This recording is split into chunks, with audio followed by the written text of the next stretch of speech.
Hello అండి, మేఘనా గారు. హాయ్ అండి. ఇండస్ట్రీలో కొన్ని వింటూ ఉన్నప్పుడు బాగుంటూ ఉంటుంది. ఇప్పుడు సీనియర్ హీరోయిన్లతో మనం మాట్లాడేటప్పుడు అప్పుడైతే ఎలా ఉండేది, మీరు ఏ హీరోతో చేయడానికి ఆర్ హీరోయిన్తో చేయడానికి కంఫర్టబుల్గా ఉండేవారు, అప్పుడు అక్కడ జరిగిన ఆ మూవీలో జరిగిన సీన్లకు సంబంధించిన స్వీట్ మెమరీస్ ఏమైనా ఉన్నాయంటే చాలా చెబుతూ ఉంటారు. వినడానికి మనకు కూడా చాలా ఇంట్రెస్టింగ్గా ఉంటుంది. కోర్స్ అప్పట్లో జరిగే కొన్ని లోటుపాట్లను కూడా చెబుతూ ఉంటారు. ఓహో, అప్పుడు అలా జరిగిందా అని కూడా అంటాం. ఇండస్ట్రీలో మోహన్ బాబు గారు, జయసుధ గారు చాలా సినిమాల్లో చేశారండి. వాళ్ళిద్దరి పేరు కూడా చాలా బాగుంటుంది. కొన్ని సినిమాలు చాలా హిట్ సినిమాలు వాళ్ళవి. అయితే అండ్ వాళ్ళిద్దరు చాలా మంచి ఫ్రెండ్స్ అని కూడా వింటూ ఉంటాం, వాళ్ళే చెప్తారు కూడా. బట్ రీసెంట్గా ఒక దగ్గర జయసుధ గారు మోహన్ బాబు గారితో డాన్స్ చేయడం అంటే కష్టం, సో నేను అందుకే చేయనని చెప్పాను అని అన్నారు. ఎందుకు అలా చెప్పారు? అది పాజిటివ్ గానా నెగిటివ్ గానా? ఇప్పుడు ఇది పాజిటివ్గా తీసుకోవాలంటే అండి, మోహన్ బాబు గారు అంత డాన్సర్ ఏం కాదు. ఆయన అంత డాన్స్ అయితే చేయలేడు. ప్లస్ అది ఒక పాయింట్ ఆఫ్ వ్యూలో ఆమె చెప్పిన ఉద్దేశం ఏంటంటే, ఇప్పుడు యాక్టింగ్ చేయడానికి సిద్ధపడినప్పుడు డాన్స్ చేయడానికి ఏం ప్రాబ్లం అయింది అని ఆ యాంకర్ క్వశ్చన్ అడిగింటే అక్కడ ఆన్సర్ దొరికేది జనాలకి. ఇప్పుడు ఇక్కడ సగం కాంట్రవర్సీలు అండి, కాంట్రవర్సీ లేకపోయినా కూడా యాంకర్లు క్రియేట్ చేస్తున్నారు కొన్ని కాంట్రవర్సీలు. ఓకే, ఇప్పుడు ఎప్పుడో జరిగిన విషయం, ఇప్పుడు అదొక మెమరీ లాగా చెప్పాలి అంటే, ఇప్పుడు ఆమె అది ఒక మెమరీ లాగా ఇప్పుడు చెప్పాల్సిందంటే అది కాంట్రవర్సీ అయితే నాకు తెలిసి అయితే కాదు. ఆమె ఏదో ఫన్నీగా ఆయనకు డ్యాన్స్, ఇప్పుడు ఒక మంచి డాన్సర్ కండి ఒక అన్నోన్ డాన్సర్ పక్కన డాన్స్ చేయమంటే ఎలా ఇస్తారు చెప్పండి. ఇప్పుడు ఆవిడకి మోహన్ బాబుతో యాక్టింగ్ ఇష్టమే లేదు అనుకోండి, ఆవిడకి ఏమైనా ఇబ్బంది ఉందంటే మొత్తం సినిమానే యాక్ట్ చేయదు కదా. యాక్టింగ్ చేసినాక ఒక పక్కన డ్యాన్స్ చేయడానికి ఇబ్బంది ఏముంటుంది చెప్పండి. నాకు తెలిసి ఆమె చెప్పిన ఉద్దేశం ఏంటి అని అంటే, ఇంకా ఆయనకి అంత పెద్ద డాన్సర్ కాదు కదా, ఇంకా నాకు అట్లా డ్యాన్స్ వేయడంలో ఆయన చాలా టైం తీసుకుంటాడు, వాళ్ళకు అది డ్యాన్స్ వేయడం ఒకటి ఇబ్బంది అయి ఉండొచ్చు అనేసి ఆయన చెప్పిండొచ్చు. ఇంకా మన వాళ్ళకి కొద్దిగా మసాలా ఇష్టం కాబట్టి దానికి యాడ్ చేసుకొని ఇంకా దాన్ని క్రియేట్ చేసి ఉండొచ్చు. అప్పట్లో రామారావు గారి విషయంలో కూడా కొంచెం హీరోయిన్స్ని కొంచెం హార్డ్గా హ్యాండిల్ చేస్తూ ఉంటారు. ఏదన్నా ఇలా కొట్టాలనుకో పట్మ నిజంగానే గట్టి కొడేస్తారు. మనం యాక్టింగ్గా చేస్తాం, సౌండ్ వస్తుంది అంతే, జస్ట్ ఇలా అంటారు. బట్ అంటే ఆ న్యాచురాలిటీ తీసుకురావడం కోసము అప్పట్లో రామారావు గారు అలా బిహేవ్ చేసేవారు. ఒకసారి అలా ఏరో హీరోయిన్ కొడితే లేవలేకపోయిందంట. చాలా పెద్ద ఇష్యూస్ చెబుతూ ఉంటారు ఈ విషయాలన్నీ. అండ్ ముఖ్యంగా జయప్రద గారు చాలా సెన్సిటివ్గా ఉండేవారంట. స్టెప్పులు వేసేటప్పుడు ఆమెని చాలా కుదించి చేయించేవారంట. చెబుతూ ఉంటారు, అంటే ఆ ప్యాషనేట్ని చెబుతూ ఉంటారు. దాన్ని నెగిటివ్గా తీసుకుంటే మనకు వేరేలానే అనిపిస్తూ ఉంటుంది. ఏమంటారు? కానీ రియల్గా చెప్పాలంటే అండి, మనకు చెప్పాం కదా, మన దరిద్రాలు ఏమో కానీ ఇండస్ట్రీలో కానీ ఎక్కడైనా ఉండనండి, ఫస్ట్ ఇంపార్టెన్స్ ఇచ్చేది హీరోకి. హీరోకి నచ్చని నచ్చకపోని హీరోయిన్ ఏం రోల్ ఉండదండి. ఒక నేరేషన్ ఇచ్చినప్పుడు కూడా వాళ్ళకు ఒక క్యారెక్టర్ చెప్తాడు, స్క్రీన్ పోయినాక చాలా చేంజెస్ చేస్తారు అకార్డింగ్ టు హీరో. వాళ్ళకి ఇష్టం లేదు, నాకు ఇది చెప్పాము మేము ఇది చెయ్యము అన్నా కూడా ఎవరు ఒప్పుకోరు, ఫోర్స్ చేసి చేపిస్తారు. మీకు ఇట్లా చెప్పారేమో, రాశి గారు అది మహేష్ బాబు గారి సినిమాలో ఒక వ్యామ్ క్యారెక్టర్ చేస్తారు, గుర్తుందా? ఆమె చెప్పిన ఇప్పుడు ఆమె ఒక ఫస్ట్ నుంచి ఒక సాంప్రదాయంగా ఒక ఇదిగా మనము ఒక ఫ్యామిలీ లేడీగా చూసాక దాంట్లో టోటల్ కాంటెంట్ చూస్తే ప్రతి ఒక్కరి దగ్గర విమర్శలు వచ్చాయి. అప్పుడు అది ఒక ఇంటర్వ్యూలో ఆవిడ ఇట్లనే అడిగినప్పుడు ఆవిడ ఒక్కటే అన్నది, తప్పు చేసేసాము, కమిట్మెంట్ అయిపోయింది, యాక్చువల్గా నాకు చెప్పింది ఆయన అది కాదు, నాకు నేరేషన్ ఇచ్చింది అది కాదు, బట్ అక్కడ పోయాక అలా చేయాల్సిన పరిస్థితి వచ్చినప్పుడు ఇంకా ఒకటి నేను అలిగి షూటింగ్ వదిలి రావాల, ఇంకా లేదు అంటే కళ్ళు మూసుకొని ఇష్టం ఉన్నా లేకపోయినా వాళ్ళకి నచ్చినట్లు అవుట్పుట్ ఇచ్చి రావాల. ఇంకా నేను అక్కడ ప్రొఫెషనాలిటీ చూసుకున్నాను కాబట్టి నేను అలా చేయాల్సి వచ్చింది. దానివల్ల నా లైఫ్ తర్వాత ఏమైంది అన్నది దాని ఎఫెక్ట్ నాకే తెలుసు. అనే వాళ్ళకేం చూస్తారు ఒక నిమిషము అంటారు, బట్ ఎఫెక్ట్ ఏముంటుంది అన్నది లైఫ్ లాంగ్ ఉంటుంది. అది కానీ దానివల్ల అంటే ఫ్యామిలీస్లో ఇష్యూస్ వచ్చే అవకాశాలు కూడా లేకపోలేదంటారు. చాలా అండి, చాలా ఉంటాయి. ఎందుకంటే ఇక్కడ చెప్పడం ఒకటి చేయడం ఒకటి ఉంటుంది. ఇప్పుడు ఒకటి చెప్తారు ఒకటి చేస్తారు. ఇప్పుడు అక్కడ పోయాక వాళ్ళని ఎదురించి నిలబడే అంత ధైర్యము ఎంతమందికి ఉంటుంది చెప్పండి. అంటే అక్కడికి వెళ్ళిన తర్వాత ఇప్పుడు కొంచెం బోల్డ్గా ఉంటుందండి, ఏ మోతాదులో ఉంటుంది, ఎంత ఉంటుంది, మనోళ్ళు కూడా అడుగుతారు కదా. ఇప్పుడు అదే కదా పాయింట్. ఇప్పుడు సినిమా ఒప్పించడానికి ఎన్నన్నా అబద్ధాలు చెప్పొచ్చు, వాళ్ళ మైండ్లో ఉంటుంది ఒక పిక్చర్. ఒప్పియడానికి ఏమన్నా చెప్పొచ్చు.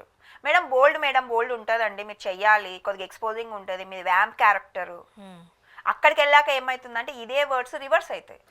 మేము చెప్పామండి కదా వ్యాంప్ ఉందనేసి అండి, ఎక్స్పోజింగ్ ఉందని చెప్పాం కదండి, ఇంకా ఒక బటన్ వదిలేసేయండి, కింద కనండి, నడుము కింద ఇంకొక ఇంచు కింద కనండి, మొత్తం అన్నారుగా ఇంకొద్దిగా అనండి, తప్పేం లేదు అంటే వాళ్ళు అక్కడ ఫీలింగ్స్ని చూడరండి.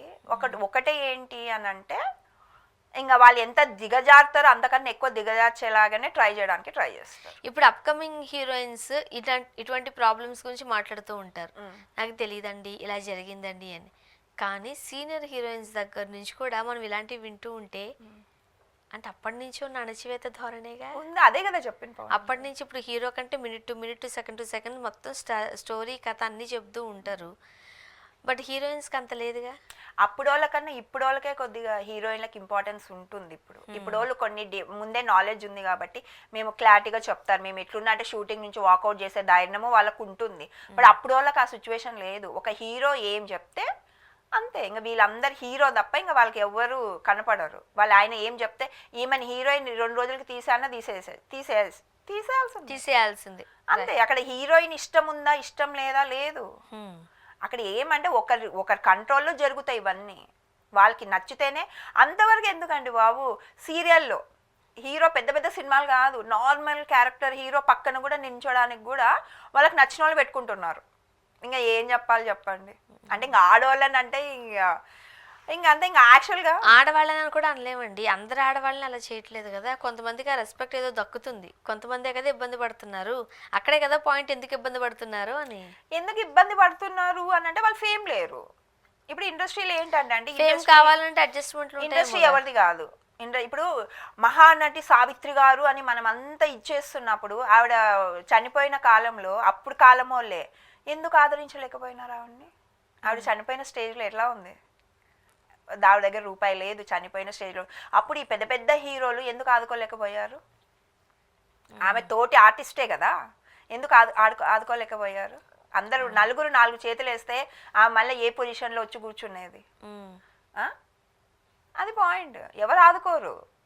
అంటే నువ్వు ఫేమ్ ఉన్నంత వరకు నేను వాడుకుంటారు వాళ్ళు, ఫేమ్ అయిపోయిందా పక్కన పడేది. ఎవరైనా అంతే, హీరోయిన్ లైఫ్ అంతే. అందుకే అంటారు హీరోయిన్ స్పాన్ పీరియడ్ 5 years ఉంటుండే, ఇప్పుడు కొద్దిగా పెరిగింది. పాన్ ఇండియా సినిమాలు పాన్ ఇండియా అయిపోయింది కదా, ఇప్పుడు 10 years ఉంది. 10 years తర్వాత ఇప్పటికి మీరు చూడండి, కాజల్ రామ్ చరణ్తో చేసింది, తర్వాత మళ్ళీ చిరంజీవితో చేసింది, ఇంకా అవసరమైతే వాళ్ళ మనవడితో కూడా చేస్తుంది. అంటే పాయింట్ అంటే ఇప్పుడు అది ఎట్లా లెక్కలేసుకోవాలా? ఒక 15 ఏళ్ళు 20 ఏళ్ళు అయినా సరే ఇప్పటికీ హీరోలుగానే సినిమాలు చేస్తారు. అదే వన్స్ హీరోయిన్ కి ఒక 5 years అయిపోయితే మళ్ళీ వెంటనే క్యారెక్టర్ ఆర్టిస్ట్ మారిపోవాలి. ఇప్పుడు కొడుకుతో హీరోయిన్ చేసింది అంటే కొడుకు, మళ్ళీ తండ్రితో చేసింది అంటే రామ్ చరణ్ కి తల్లి క్యారెక్టరే కదా, అంతే కదా మరి పాయింట్ అదే. ఇప్పుడు అదే పాయింట్. ఇప్పుడు అదే ఈయన 60 సంవత్సరాలు హీరోయిన్ గా చేస్తే ఆమె పక్కన ఈమెను పెట్టుకుంటాడు. అప్పుడు మల్మల్లు తాతలు ఉన్నా కూడా ఆమెను హీరోయిన్ అంటారు. ఇప్పుడు ఇదే పాయింట్. హీరోలే ఎప్పటికైనా, బట్ హీరోయిన్లు ఎప్పుడు కాదు. గ్లామర్ ఉంటే బట్టలు ఇప్పేయాలా, గ్లామర్ లేదు అని అంటే అసలు బట్టలు ఇప్పితేనే గ్లామర్. అంతే. గ్లామర్ అంటే మన దృష్టిలో ఏమంటే బొడ్డు చూపియాలా, చెస్ట్ చూపియాలా అమ్మాయిది, అవి 2 చూపిస్తేనే సినిమా హిట్ అవుతుంది. లేదు కొన్ని స్టోరీస్ ఉంటాయండి. అప్పట్లో ఏం చూపించారని మహానటి సావిత్రి గారు కథలు అప్పట్లో ఏం చూపించారండి? ఆ జనరేషన్ కి అది కరెక్ట్, ఈ జనరేషన్ కి ఇది కరెక్ట్. ఆ పాయింట్ అంతే. ఇప్పుడు ఇప్పటికే కళ్ళల్లో చూసి సావిత్రి గారు అందాన్ని అభివర్ణిస్తాం. ఇప్పుడు అప్పుడు కూడా డైరెక్టర్ ఆలోచించే సినిమా అంటే ఏంటంటే డైరెక్ట్ విజన్. అది డైరెక్టర్ నేను ఒక హీరోయిన్ ఇలా చూపియాలంటే చూపించచ్చు. అప్పుడు కూడా ఐటమ్ సాంగ్స్ ఉన్నాయి కదా, ఐటమ్ సాంగ్స్ అప్పుడు ఎందుకు పెట్టారు చెప్పండి? అంత సాంప్రదాయంగా వచ్చినప్పుడు ఐటమ్ సాంగ్స్ అని ఎందుకు పెట్టారు?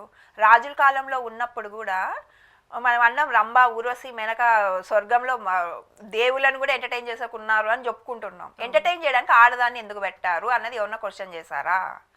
పాయింట్ అది. క్వశ్చనింగ్ చేయకపోవడమే మన ఇబ్బంది. ఇప్పుడు రాజ్యసభలో కూర్చున్నప్పుడు లేడీస్తో డ్యాన్స్ వేపిస్తారు. ఎందుకు వెయ్యాలా? అంతమంది సభలో ఒక ఆడదాన్ని, ఒక 10-100 మంది మొగల్ని ఎంటర్టైన్ చేయడానికి ఒక ఆడదాంతో ఎందుకు డ్యాన్స్ వేపిస్తున్నారు అనేది ఎవరన్నా అడిగారా? ఆడదంటే ఆట బొమ్మ అందగత్తే. ఎగ్జాక్ట్లీ. ఆడోళ్ళు నడుము చూపిస్తే బాగుంటుంది కానీ అబ్బాయిలు నడుము చూపిస్తే బాగోదు కదా అంటారు వీళ్ళు. ఆ ఆడవాళ్ళని థాట్ అడుగు ఎందుకు అంటున్నా, పాయింట్ ఏమంటే ఆ థాట్ ఎందుకు, ఆ ఒక ఆడదానికి మనం అంత గౌరవం ఎందుకు ఇవ్వలేకపోతున్నాం? మనం సాంప్రదాయాల్లో పుట్టి పెరిగిన మన తెలుగుదేశం వాళ్ళు ఎందుకు ఇవ్వడం లేదు? అది మీరు వేరే కంట్రీకి వెళ్ళి చూడండి, ఆడవాళ్ళకి ఎంత రెస్పెక్ట్ ఉంటుంది తెలుసా మీకు? వాళ్ళు ఎవరన్నా ఒక లేడీ వస్తే వాళ్ళు జెంట్స్ ఒక చైర్ లాగి వాళ్ళు కూర్చోబెడతారు. అవును. ఇప్పుడు ఎవరికి ఎవరు మర్యాద ఇస్తున్నారు? ఇండస్ట్రీలో అంటే కోర్స్ కొంతమంది ఆ ఫ్లెక్సిబిలిటీ ఉంటుంది, కొంతమందికి ఉండదు. బట్ చెప్పే ధైర్యం కూడా ఆ రోజుల్లో లేకపోయి ఉండే. నాకు తెలిసి జయసుధ గారు నార్మల్గా అని ఉంటారు అన్నమాట. నార్మల్ గానే జోక్గా అంతే. ఇప్పుడు ఆయనతో యాక్ట్ చేయలేదు అనుకోండి, ఆ సినిమాని ఒప్పుకోదు కదా, ఆ సినిమా నేను చేయనంటే ఎవడేం చేయలేడు కదా. డాన్స్ కోసమే ఆగరు కదా. ఏదో ఇంకా ఫన్నీగా ఇప్పుడు ఏమైతుందంటే అండి, ఏదో సరదాగా వాళ్ళు ఏదో సరదాగా మాట్లాడినా కూడా మన వాళ్ళు కాంట్రవర్సీ చేస్తున్నారు తప్ప. చూద్దాం. అంతే. థ్యాంక్ యూ అండి.